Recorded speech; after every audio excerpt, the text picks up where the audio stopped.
Hello my beloved brothers and sisters in Christ. మీరు బాగున్నారా?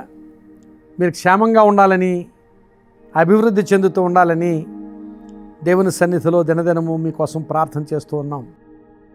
ఈ హోప్ ఫర్ టుడే సందేశాలు మీకు ఆశీర్వాదకరంగా ఉండాలని ప్రార్థన చేస్తూ, ఆశీర్వాదకరంగా ఉంటున్నాయని కొంతమంది మాకు తెలియచేస్తూ ఉన్న దాన్ని బట్టి దేవునికి స్తుతులు చెల్లిస్తూ ఉన్నాం. ఈరోజు ప్రేమపూర్వకంగా ఈ హోప్ ఫర్ టుడే సందేశంలోనికి మిమ్మల్ని ఆహ్వానిస్తూ ఉన్నాను. ఈరోజు యోబు గ్రంథము చివరి వచనాన్ని చదువుతున్నాను. 42వ అధ్యాయము చివరి వచనం. అటు తర్వాత యోబు 140 సంవత్సరములు బ్రతికి తన కుమారులను కుమారుల కుమారులను 4 తరముల వరకు చూచెను. పిమ్మట యోబు కాలము నిండిన వృద్ధుడై మృతి నొందెను. ప్రియులరా, యోబు చాలా శ్రమలను అనుభవించాడని మనకు తెలుసు. యోబు గ్రంథం అంతటిలో 42 అధ్యాయాలు ఉన్నాయి. 42 అధ్యాయాల్లో కూడా యోబు శ్రమలను అనుభవించాడు అని మనం ఎరుగుదాము.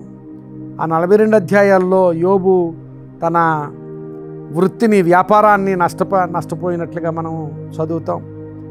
అలాగే తన బిడ్డలను నష్టపోయినట్లుగా చదువుతాం. తన ఆరోగ్యాన్ని నష్టపోయినట్లుగా చదువుతాం. అలాగే తన భార్య కూడా ఆయన మీద విసుగు చెందిన మాటలు మాట్లాడినట్టుగా మనం చదువుతాం. అలాగే స్నేహితులందరూ కూడా ఆయనను విమర్శించిన సంగతి మనకు ఆ గ్రంథంలో అర్థమవుతుంది. ఇంత ప్రతికూలత మధ్య యోబు జీవించినట్లుగా 42 అధ్యాయాలు మనకి వివరిస్తాయి. 42వ అధ్యాయం చివరిలో అటు తర్వాత అనే సమయం ఒకటి ఆయన జీవితంలో సంభవించింది. అటు తరువాత గమనించాలి. ఆ శ్రమంతో అనుభవించిన తరువాత, ఆ దుర్భరమైన పరిస్థితి గుండా తాను ప్రయాణం చేసిన తర్వాత, ఆ స్నేహితుల విమర్శలు ఎదుర్కొన్న తర్వాత,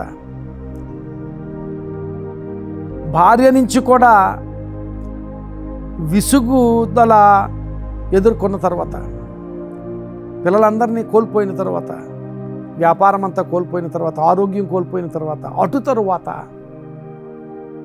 యోబు జీవితంలో జరిగిన సంఘటన అక్కడ దేవుని వాక్యంలో చూస్తాం. ప్రియులరా, అటు తర్వాత యోబు కుమారులను కుమారుల కుమారులను అలాగూ 4 తరముల వరకు చూశాడట. ఎంత ఆశీర్వాదం! యోబు ఆ శ్రమలో ఉన్నప్పుడు ఎప్పుడు చనిపోతాడో అన్నట్టుగా ఉండుండొచ్చు. కానీ అటు తరువాత యోబు జీవితం ఆశీర్వాదకరమైన జీవితంగా 4 తరముల వరకు చూచాను.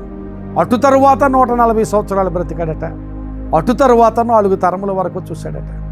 ఈ అటు తరువాత అనే సమయం మన జీవితాల్లో కూడా తప్పక ఉంటుంది. ప్రియులారా, గమనించాలి. కష్టంలో ఉన్నావేమో నీవు, ఆ కష్టం తాత్కాలికమైనది. Your difficulty is temporary, your trouble is temporary. నీ కష్టం తాత్కాలికమైనది, కొంతకాలం ఉంటుంది. అటు తర్వాత అనే సమయం దేవుడు తప్పక నీకు ఇస్తాడు. యోబు జీవితంలో అలాంటి సమయాన్ని ఇచ్చాడు. అటు తర్వాత 140 సంవత్సరాలు బ్రతికి దేవుని దగ్గర నుంచి ఆశీర్వాదం పొందుకొని, పోగొట్టుకున్న దానికంటే రెట్టింపు పొందుకొని, పోగొట్టుకున్న కుమారులు పొందుకొని, పోగొట్టుకున్న ఆశీర్వాదం పొందుకొని, అలాగే విమర్శించిన ఆ స్నేహితులకు తానే ఆశీర్వాద కారణమై 140 సంవత్సరాల బ్రతికి 4 తరముల వరకు చూశాను. ఈ దినాన్ని ప్రియమైన విశ్వాసి, నీవు ఏదైనా ప్రతికూలత అనుభవిస్తున్నట్లయితే ఆ ప్రతికూలత శాశ్వతం కాదు. ఆ ప్రతికూలత తరువాత అటు తరువాత అనే సమయాన్ని దేవుడికి ఇస్తాడు. అటు తర్వాత యోబును ఆశీర్వదించాడు దేవుడు. అటు తర్వాత యోబును ఉన్నతమైన స్థితిలోనికి నడిపించాడు. బైబిల్లో చాలామంది జీవితాలు అలాంటి అనుభవాలే మనకు చూపిస్తాయి. దావీదు కూడా చాలా కాలం శ్రమ అనుభవించాడు. అటు తరువాత దేవుడు దావీదుని ఆశీర్వదించి ఇశ్రాయేలు ప్రజలకు రాజుగా చేశాడు. ఎంతోమంది జీవితాలు అటు తరువాత ఆశీర్వాదం పొందిన జీవితాలే. ఈ దినాన్ని కష్టంలో ఉన్నవా, శ్రమలో ఉన్నవా, శోధనలో ఉన్నవా, అనారోగ్యంలో ఉన్నవా, నష్టంలో ఉన్నవా, అప్పుల్లో ఉన్నవా, కోర్టు కేసుల్లో ఉన్నవా, ఒకవేళ బిడ్డల జీవితాలు ఆశీర్వాదకరంగా లేవని కృంగిపోతున్నావా? ఎలాంటి కృంగుదల ఉన్నా, ఎలాంటి విచారం, ఎలాంటి చింత ఉన్నా దాని అంతటిలోనూ దేవుని వాక్యం నుంచి నువ్వు తెలుసుకోవలసింది ఏంటంటే, నీకు దేవుడు అటు తరువాత అనే సమయాన్ని ఇస్తాడు. అటు తరువాత నీకంతా ఆశీర్వాదమే. నీవు అటు తరువాత అనే సమయానికి అవతల ప్రక్క ఉన్నావేమో నీవు, కానీ దేవుడు అటు తరువాత అనే సమయానికి అవతల ప్రక్కకి దేవుడికి తీసుకుని వెళ్తాడు. తప్పక ఆ సమయంలో నీవు తప్పక ఆశీర్వాదాన్ని చూస్తావు. ఆ సమయంలో ఉన్నతమైన స్థితిని చూస్తావు. ఆ సమయంలో నీవు ఆశీర్వదించబడడం మాత్రమే కాదు, అనేక మందికి నీవు ఆశీర్వాద కారణంగా ఉంటావు.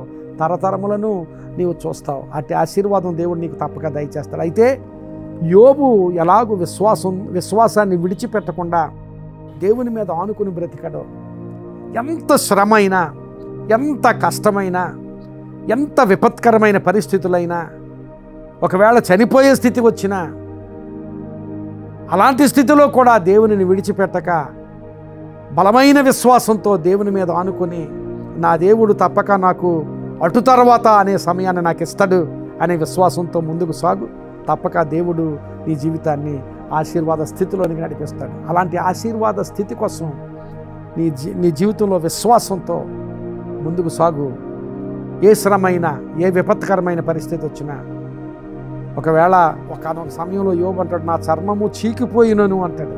అలాంటి స్థితి వచ్చినా దేవుని విడిచిపెట్టను అన్నట్లుగా ఈ దినాన్ని అలాంటి స్థితిలో కూడా చర్మము చీకిపోయిన స్థితి వచ్చినా నేను దేవుని విడిచిపెట్టను, అయినను యెహోవా కొరకు నేను ఎదురు చూచుచుందును అని భక్తుడు అన్నట్లుగా నీవు కూడా ఆ స్థితిలో కొనసాగితే, ఆ విశ్వాసంలో కొనసాగితే, ఆ నిరీక్షణలో కొనసాగితే దేవుడు అటు తరువాత అనే సమయాన్ని నీకు ఇస్తాడు. అటు తర్వాత అనే సమయం తర్వాత నీకంతా ఆశీర్వాదమే, నీకంతా ఉన్నతమైన స్థితే. నీవు ఆశీర్వదించబడతావు. నీ కుటుంబానికి, సంఘానికి, సమాజానికి, ఇంకా అనేక మందికి ఆశీర్వాద కారణంగా ఉంటావు. తద్వారా నీ జీవితం ద్వారా దేవుడు మహింపరచబడతాడు. అట్టి ఆశీర్వాద స్థితి దేవుడు నీకు దయచేయగాక. ప్రార్థన చేస్తాను.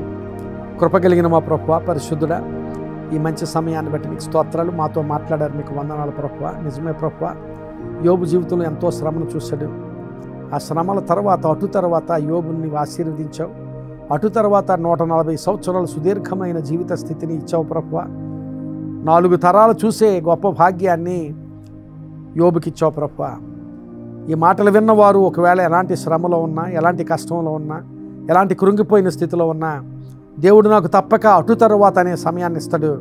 అటు తర్వాత అనే సమయం నాకు ఆశీర్వాదకరంగా ఉంటుంది. దేవుడు తప్పక అలాంటి దాన్ని నా కోసం దాచి ఉంచాడనే విశ్వాసంతో ఎలాంటి విపత్కరమైన పరిస్థితి వచ్చినా, ఎలాంటి భయంకరమైన కష్టం వచ్చినా నిన్ను విడిచిపెట్టక విశ్వాసంతో ముందుకు సాగి అటు తరువాత ఆశీర్వదించబడగలిగే స్థితిని బిడ్డలకు దయచేయమని, అనేక ఆశీర్వాదాలతో నింపమని, ఈ మాటలు విన్నవారందరూ వారి సమస్యల్లోనూ వారి అవసరతల్లోనూ నీ సహాయం పొందుకునే స్థితి వారికి దయచేయమని ప్రార్థన చేస్తూ, విన్నవారందరినీ మీ చేతులకు అప్పగించుకుంటూ యేసు నామమున అతి మిక్కిలి వినయముగా బ్రతిమలాడి వేడుకుంటున్నాను తండ్రి.